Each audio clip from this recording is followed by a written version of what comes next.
እንዴት ነህ? እንዴት ነሽ? አለ ደህና ነኝ እግዚአብሔር ይመስገን። በሰላም ነው ሰፈር የመጣው? በጣም ነው የጨነቀኛል። ምን ተፈጠረ? የተናገርኩሽ ነገር እንቅልፍ ነሳ። ምን ተናግረኸኝ ነበር? ውድ ቤተሰቦቼ ዛሬ ልቧ ለሁለት ሰው እጅ እየሰጠ በሁለቱም በኩል ፍትሃዊ ሆና ለመቅረብ እየሞከረች ስላለችው ሀና በዝርዝር እናያለን። እንግዲህ ዛሬ እዝራ የሀና ሰፈር ድረስ ተከስቷል።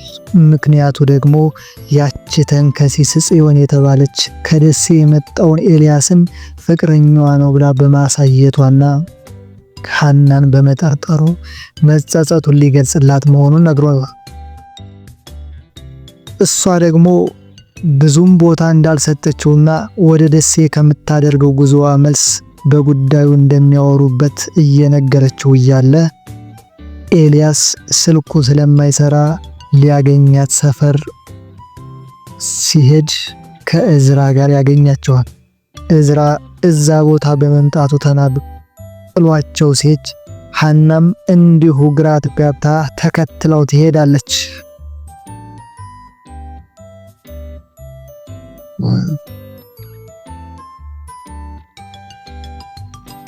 ሀና ኤልያስን ሲያይ ጥሏት የሄደውን እዝራ ተከትላ ሄዳ ራሷን አሳልፋ ልትሰጠው እንደተዘጋጀች ብትነግረውም እሱ ግን የሚሰማው በተቃራኒው እንደሆነ ይመልስላታል። ግን ፍቅራቸው በሱ ውሳኔ ብቻ ካልተንቀሳቀሰ ብሎ መገገሙን ሊደብቃት አልደፈረም። እሷ ላይ ራስ ወዳድ እንደሆነን በግልጽ ነግሯታል።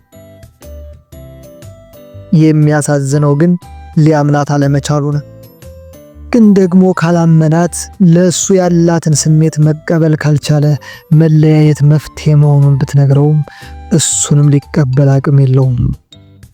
ሀናም ከማያምናት ሰው ጋር ትዝታ እንዲኖራት እንደማትፈልግ ነግራው ትሄዳለች።